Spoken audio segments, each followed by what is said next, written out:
The U.S. Prometheus drifts silently at the edge of Earth's orbital shipyard, its sleek silhouette barely visible against the star-studded backdrop of space.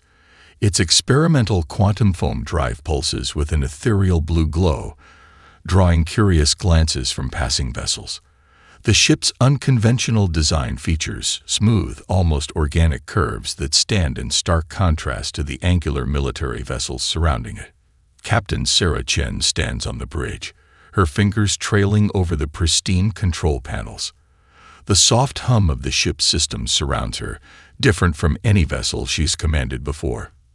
At 42, she's younger than most captains of experimental vessels, but her track record of turning challenging situations into breakthrough moments earned her this position. Despite the whispers and doubts about her unconventional command style, she sees something special in this ship that others have missed. "Captain, we're detecting another energy fluctuation in the quantum foam drive," Lieutenant Rivera reports from his station, trying to keep the concern from his voice. "Engineering says it's the third one today." Chen smiles, moving to the central display where complex patterns of energy dance across the screen. "Show me the wavelength analysis, Lieutenant." The patterns shift, revealing intricate mathematical relationships that most would dismiss as system instability. But Chen sees something else, a rhythm, almost like a heartbeat, pulsing through the ship's systems. "Dr. Wong to the bridge," she calls over the intercom. Moments later, the ship's chief engineer arrives, his tablet clutched tightly in his hands. Marcus Wong's reputation for brilliant innovations is matched only by his inability to maintain eye contact during conversations. "The fluctuations are getting stronger," Wong says, his eyes fixed on his data. "Traditional engineering principles suggest we should power down and recalibrate, but..." He hesitates. "But you've noticed it too, haven't you?" Chen asks, gesturing to the display. "The patterns aren't random. They're evolving." Wong's eyes light up, finally meeting hers. The quantum foam drive isn't just processing energy. It's learning from each fluctuation. The materials science team said the adaptive hull technology would take months to calibrate, but these energy patterns suggest it's already beginning to respond to spatial distortions. A soft chime interrupts their discussion as Admiral Harrison's hologram appears on the bridge. His expression carries the weight of decades of traditional naval experience. "Captain Chen, your preliminary trials window ends in 48 hours. The Oversight Committee expects a full report on the ship's viability." The underlying message is clear. The Prometheus project has consumed vast resources, and patience is wearing thin. Chen straightens her uniform, facing the hologram with quiet confidence. "Admiral, request permission to take the Prometheus on a full systems test through the Kuiper Belt route." "Denied, Captain. That route is reserved for proven vessels. Stick to the standard testing zones." "Sir, with respect, standard tests will yield standard results. The Prometheus isn't a standard ship." Harrison's hologram flickers as he sighs. "You have 48 hours, Chen. Don't make me regret giving you this command." As the hologram fades, Chen turns to her crew. The bridge falls silent, all eyes on their captain. She takes a moment to study each face, Rivera at tactical, Wong with his endless calculations, and the dozen others who chose to serve on a ship that most consider a career-ending assignment. "Plot a course for the Kuiper Belt testing route," she orders, settling into her command chair. Sometimes the only way to prove something works is to give it a real challenge. As the Prometheus's engines hum to life, the ethereal blue glow intensifies. On neighboring vessels, crews pause to watch as the experimental ship breaks formation, its quantum foam drive creating ripples in space that defy conventional sensors. Chen feels the subtle vibration through her chair and smiles.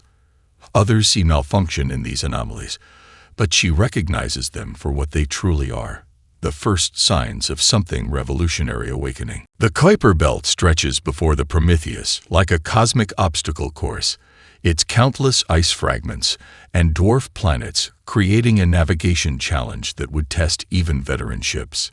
Captain Chen watches from the bridge as Lieutenant Rivera, expertly guides them through the debris field, the ship's sensors painting ghostly outlines of distant objects on the main display. Energy readings are holding steady. Dr. Wong reports from his station, his fingers dancing across multiple screens. The quantum foam drive is actually performing better out here than it did in the testing zone.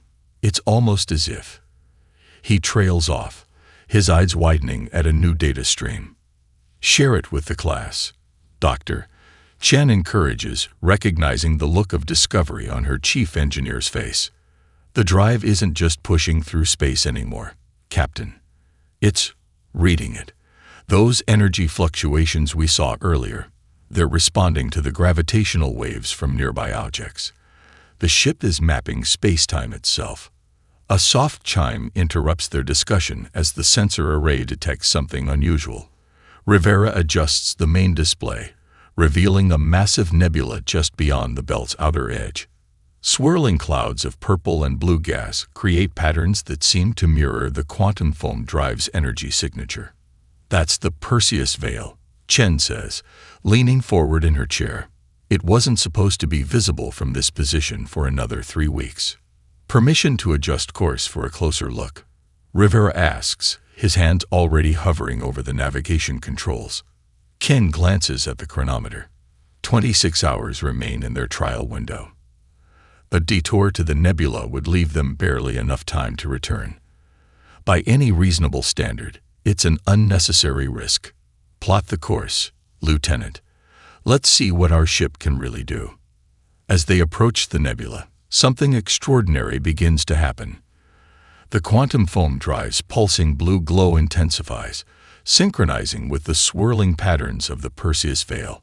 Streams of energy race across the Prometheus's hull, creating spectacular displays of light that reflect the cosmic dance before them.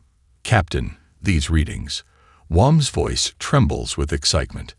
The nebula's quantum structure is perfectly aligned with our drive frequency. It's creating a resonance effect I've never seen before. The ship shudders, but not from stress. It's more like anticipation, as if the Prometheus itself is awakening to new possibilities. Warning indicators flash across multiple stations, but none show actual danger. Only measurements that exceed their programmed parameters. All stations, prepare for full sensor recording, Chen orders. Whatever happens next, I want every detail documented. The nebula's gases swirl faster around them, drawn to the ship's energy field. The quantum foam drive's hum rises to a crescendo, and for a brief moment, reality itself seems to bend. Through the bridge windows, the stars stretch into lines of light. Impossible, Wong whispers, staring at his readings. We're exceeding light speed. But not through conventional space. The drive has created some kind of quantum tunnel through the nebula's structure. For exactly 3.7 seconds, the Prometheus travels faster than any human vessel in history. When they emerge on the other side of the Perseus Veil, the ship's systems return to normal, leaving behind only the recorded data as proof of their achievement. Get me a position fix, Chen orders, her voice steady despite the historic moment they've just experienced. Rivera works his console, then double-checks the results. Captain, we've covered a distance that should have taken 3 days. The ship somehow used the nebula's quantum structure to skip through space. Chen turns to Wong, who's already buried in the sensor logs. Doctor, please tell me you can reproduce this effect. Better than that, Captain, he replies, looking up with a grin. I think the ship just taught us a whole new way to travel through space. We didn't force our way through the light barrier. We danced with it.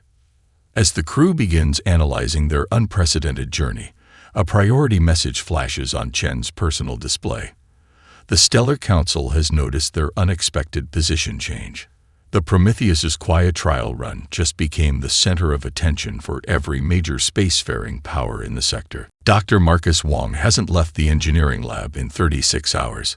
Holographic displays surround him, each showing different aspects of the Prometheus's quantum readings from their nebula encounter. Empty coffee cups litter his workstation, testament to his relentless pursuit of understanding. "Computer, run correlation analysis beta 7 again," he mumbles, rubbing his tired eyes. "Focus on the moments just before the quantum tunnel formed." The displays shimmer, rearranging data streams into new patterns. Wang stares at the results, then sits up straight, suddenly wide awake. "Captain Chen to engineering. Priority 1. Chen arrives to find Wang practically bouncing with excitement. "Look at these neural pattern analogs," he says, pointing to a complex wave diagram. "We thought the quantum foam drive's fluctuations were system instabilities, but they're not random at all. They're structured, like thoughts." Thoughts. Chen studies the patterns. "You're saying the ship is thinking?" "Not exactly, but the quantum field the drive generates. It's creating patterns similar to neural networks, but on a quantum scale. Every time we make a decision, every time we plot a new course, the ship's quantum field shifts to match our intentions before we even input the commands." Chen remembers the feeling during their nebula passage, that sense of the ship anticipating their needs. "It's learning from us." "It's more than that." Wang brings up new displays, showing the ship's recent performance data. "The quantum field isn't just learning, it's trying to communicate. Those energy surges we keep seeing, they're strongest when we're about to make a discovery or face a challenge. It's like the ship is trying to guide us." A soft vibration runs through the deck plates beneath them, almost like a purr of agreement. Chen places her hand on the bulkhead, feeling the subtle resonance of the quantum foam drive. "Show me everything," she orders, pulling up a chair beside Wang's workstation. Over the next few hours, they dive deep into the data. The ship's quantum field shows increasing complexity, forming patterns that mirror the crew's brainwave activities during key moments. During the nebula passage, the field had synchronized with both the cosmic phenomenon and the crew's collective intention to explore. "It's a bridge," Chen realizes, watching the pattern shift. "Not just between normal space and quantum space, but between human consciousness and the fabric of reality itself." "Exactly," Wang exclaims. "The quantum foam drive isn't just an engine. It's an interface. The more we work with it, the more it adapts to our thought patterns. And look at this." He brings up readings from their current position. "The field is getting stronger, more coherent. It's like the ship is becoming more aware." As if responding to his words, the lights in engineering subtly shift, creating a cascade of colors that matches the rhythm of their conversation.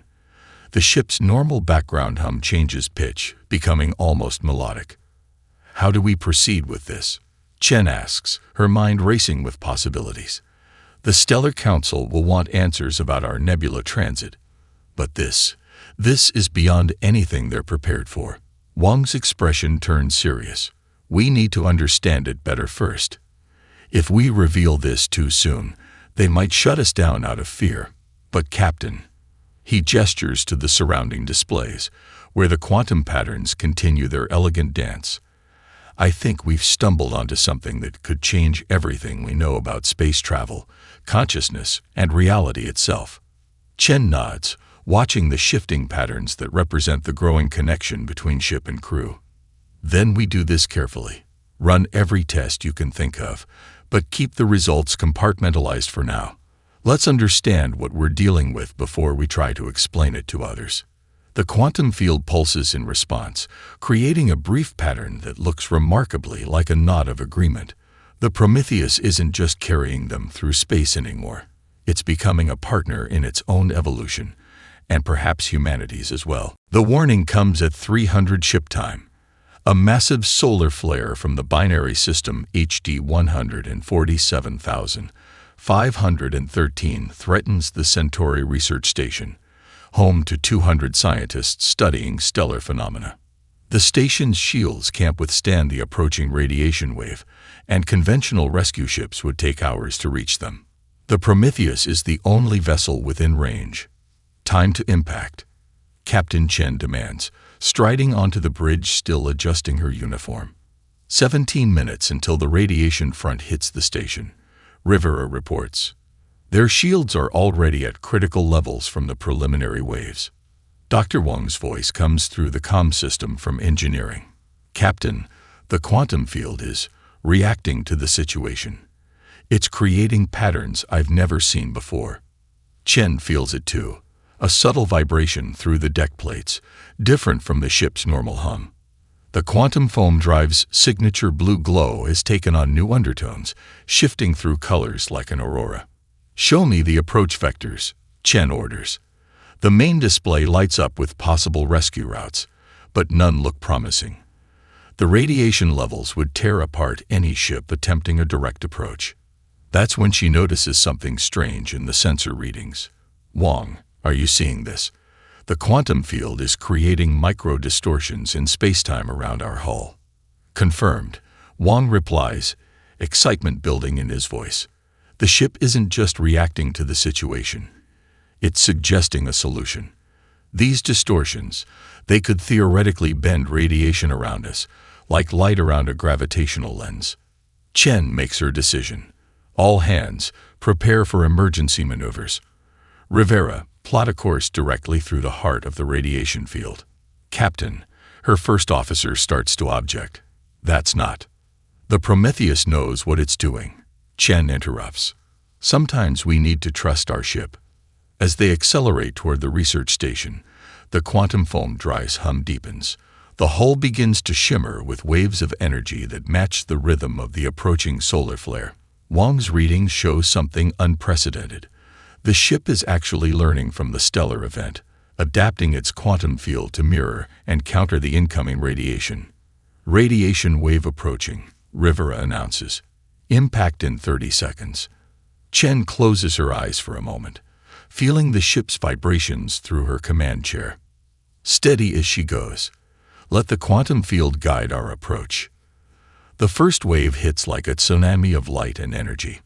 But instead of tearing through their shields, the radiation flows around the Prometheus in elegant spirals, deflected by the quantum field's precise manipulations of spacetime.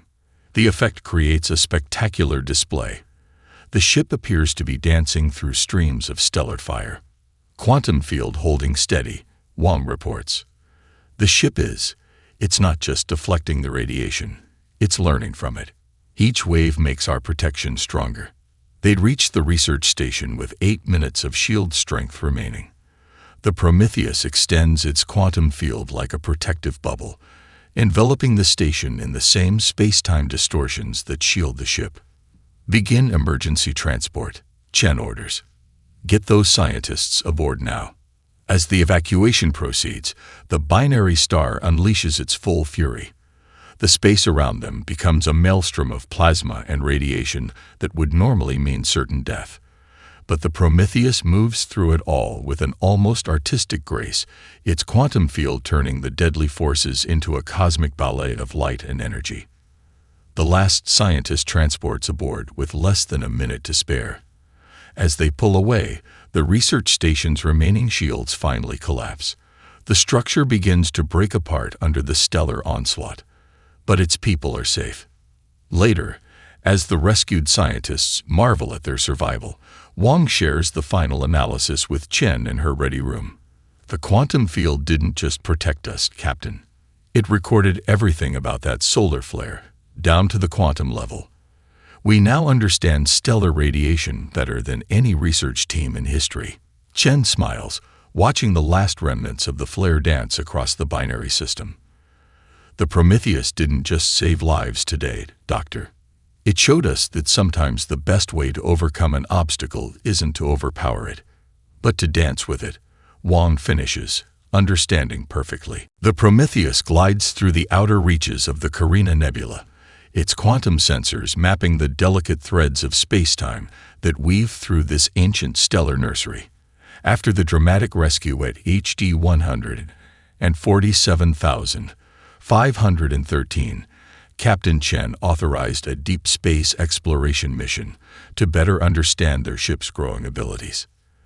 There it is again, Lieutenant Rivera says, adjusting his sensor controls. That same resonance pattern we detected in the last 3 star systems.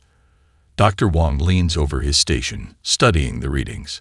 The quantum field is definitely responding to something out here. These patterns, he pulls up comparison charts on his display. They're like echoes, but not from any natural phenomenon I've ever seen.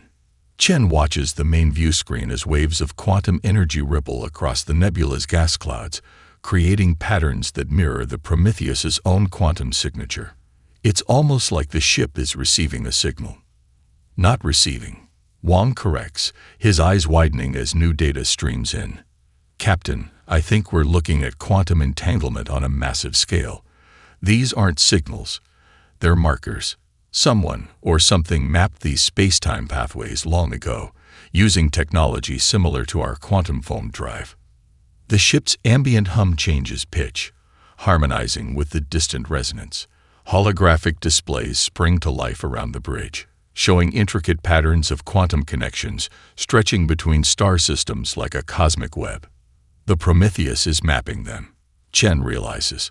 It's recognizing the quantum signatures because they operate on the same principles as our drive. More than that, Wang adds, his fingers dancing across his console. These pathways, they're like cosmic highways, channels where space-time naturally folds along quantum frequencies, if we can understand how to access them. Before he can finish, the quantum foam drive pulses with newfound energy. The ship shudders slightly as its quantum field aligns with one of the ancient pathways. Through the view screen, they watch in amazement as space itself seems to crystallize, revealing geometric patterns that glow with otherworldly light. All stations, status report.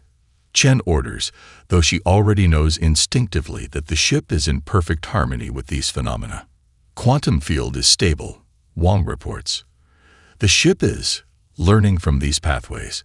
It's like finding a map left behind by ancient explorers, but written in the language of reality itself. Rivera's console chimes with new data. Captain, I'm detecting similar resonance patterns throughout this entire sector. They form a network, connecting dozens of star systems. Some of these pathways lead to regions we've never been able to reach before.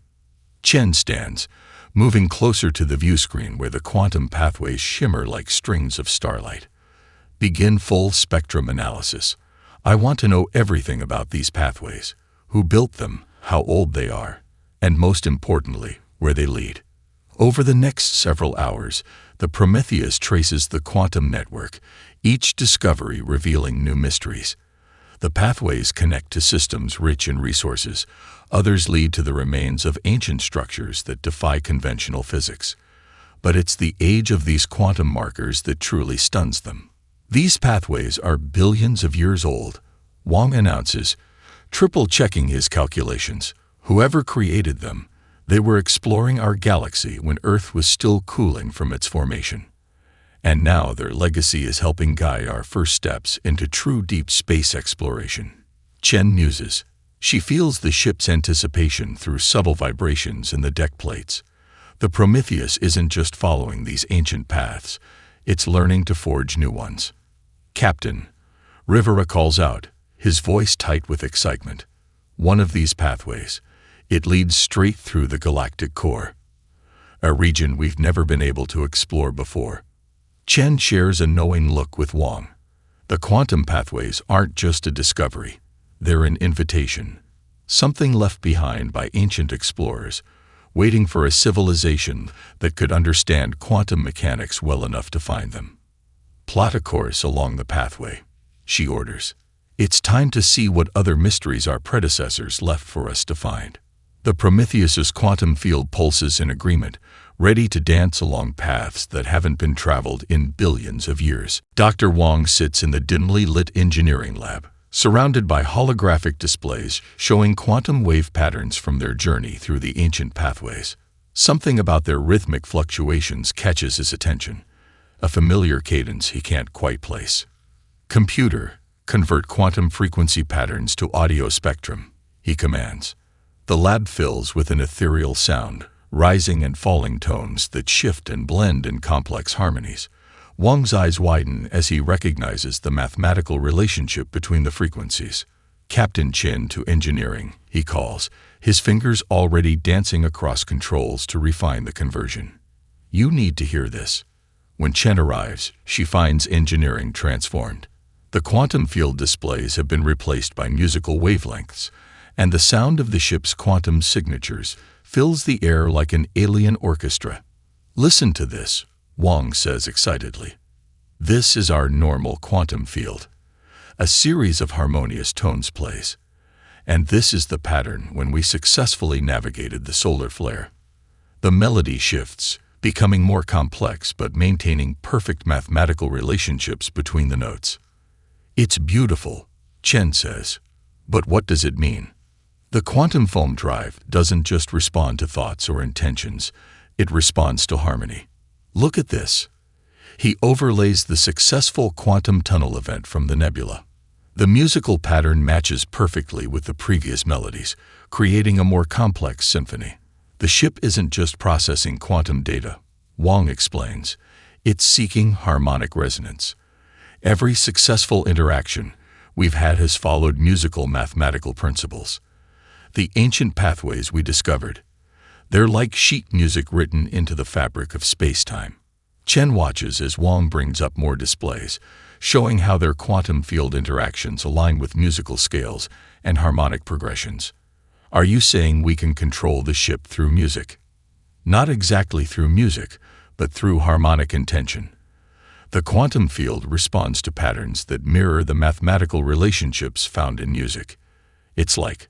Wang pauses, searching for the right words. "It's like the universe itself has a preferred frequency, and our ship has learned to sing along."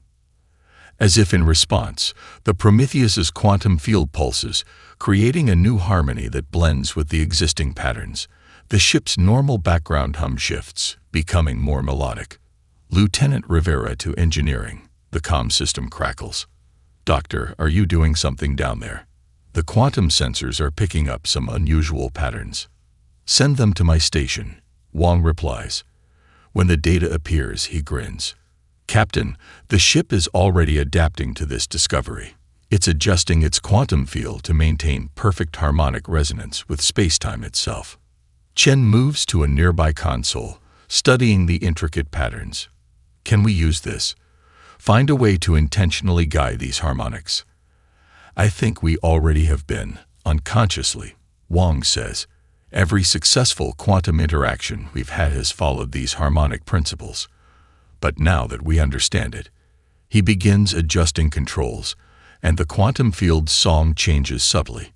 The deck plates vibrate in response, and new holographic displays spring to life, showing quantum energy flowing through the ship in perfectly synchronized waves. It's as if the Prometheus is finally speaking to them in a language they can understand, the universal language of mathematical harmony. "We need to assemble a team," Chen decides. "Get our best quantum physicists and musicians together. If the ship responds to harmonic patterns, let's learn to conduct it properly." Over the next several hours, they begin experimenting. They discover that different harmonic progressions affect the quantum field in predictable ways. Major keys strengthen the field's protective properties, while minor keys enhance its sensing capabilities. Complex jazz-like improvisations seem to help the ship navigate quantum pathways more efficiently. "It's not just about playing music to the ship," Wang explains as they review the results. "It's about understanding that quantum mechanics and consciousness itself operate on principles of harmony. We're not just pilots anymore. We're becoming quantum conductors." Chen watches as the ship's quantum field dances in perfect synchronization with their experiments, creating patterns of light and energy that mirror the harmonies they've discovered. "Then let's make sure we give the universe a performance worth remembering." The Prometheus hums in agreement, its quantum symphony growing stronger with each new understanding. The first warning comes as a subtle dissonance in the Prometheus's quantum harmonics. Dr. Wang notices it during a routine sensor sweep of the galactic core region, a faint disturbance in the ship's usually perfect symphony. "Captain to engineering," he calls, fingers flying over his console as he analyzes the anomaly. "I'm detecting something wrong with space-time itself." When Chen arrives, the engineering lab's holographic displays show a growing distortion in the quantum fabric of space. Unlike the elegant pathways they'd discovered earlier, This phenomenon appears as a jagged tear in reality's harmonious pattern. "Show me," Chen orders, and Wang expands the display to fill the room. A massive void appears, spreading through space like dark notes in a cosmic score. The ancient quantum pathways they've been following are being consumed, their harmonious frequencies dissolving into chaos. "It's a quantum cascade failure," Wang explains, his voice tight with concern. "Something has disrupted the natural harmony of space-time in this region. The void it's consuming everything it touches, breaking down the quantum coherence that holds reality together." The Prometheus's quantum field pulses in response to the threat, its harmonics shifting to a minor key that seems to express concern. Through the ship's enhanced sensors, they can see the void's effects spreading, threatening populated systems. "Time to impact on the nearest inhabited world," Chen asks. 48 hours at current progression, Rivera reports from the bridge. But that's not the worst part. The void is accelerating, learning from what it consumes. Traditional evacuation methods won't be fast enough. Chen studies the quantum harmonics displayed before her, watching as the void's discord spreads through space like a cancer in reality's symphony. But within the chaos, she notices something. Patterns within the destruction that mirror the quantum pathways, but inverted. "Doctor," she says slowly, "what if we treated this like music? In harmonics, every destructive wave can be countered by its opposite." Wang's eyes light up with understanding. "A quantum counterpoint? If we could analyze the void's discord and generate perfectly opposing frequencies." He trails off, already running calculations. "But Captain, we'd need to be inside the void's effect radius to generate a strong enough counter-resonance. Can the Prometheus handle that kind of quantum stress?" Instead of answering directly, Wang brings up the ship's harmonic patterns from their previous challenges: the solar flare rescue, the nebula crossing, the ancient pathways. Each time, the ship had adapted by finding the perfect harmony within chaos. "Not alone," he says finally. "But if we combine the ship's quantum field with our new understanding of harmonic navigation." He pauses, looking at Chen. "We'd need the entire crew. Every person aboard would have to synchronize their intentions perfectly, like a quantum orchestra." Chen nods, understanding both the risk and the opportunity. "Assemble the crew in the main cargo bay. It's the only space large enough for everyone. And get me all our data on quantum harmonics, every successful resonance pattern we've achieved." Over the next hour, the crew gathers. Wang sets up quantum field projectors around the bay's perimeter, creating a space where everyone can see and feel the ship's harmonics. Chen stands before her crew, the void's discord playing behind her in stark contrast to the Prometheus's steady quantum song. "What we're attempting has never been done," she tells them. "We're going to create a quantum harmony strong enough to counter a tear in spacetime itself. Each of you will be assigned a specific quantum frequency to focus on, based on your position and role aboard ship. Together, we'll turn the Prometheus into something more than a vessel. We'll make it a bridge between order and chaos." The crew begins their preparation, practicing their mental harmonies as Wang fine-tunes the quantum field. The ship's consciousness seems to understand the plan, its systems synchronizing with their efforts, adding layers of complexity to their quantum symphony. As they approach the void's perimeter, Chen takes her position at the center of the cargo bay. Around her, hundreds of crew members stand ready, each focused on their part in the greater harmony. "All sections report ready," Rivera announces from his position. Chen closes her eyes, feeling the ship's quantum field surrounding them all. "Then let's show the universe what happens when humanity decides to conduct reality itself." In the final challenge, the Prometheus transforms into something unprecedented, a perfect fusion of human ingenuity and cosmic energy. The ship becomes a beacon of light, leading the way to a new era of space exploration. Chen and her crew demonstrate that humanity's greatest strength lies not in raw power, but in their unique ability to adapt, innovate, and see beauty in the unknown. The ship that began as an experiment becomes a symbol of hope, showing that the greatest discoveries come not from following established paths, but from daring to imagine new ones. The story concludes with the Prometheus opening new frontiers in space exploration, proving that innovation often comes from unexpected places, through determination, creativity, and the courage to embrace the unknown. Humanity finds its place among the stars not through dominance, but through understanding and discovery.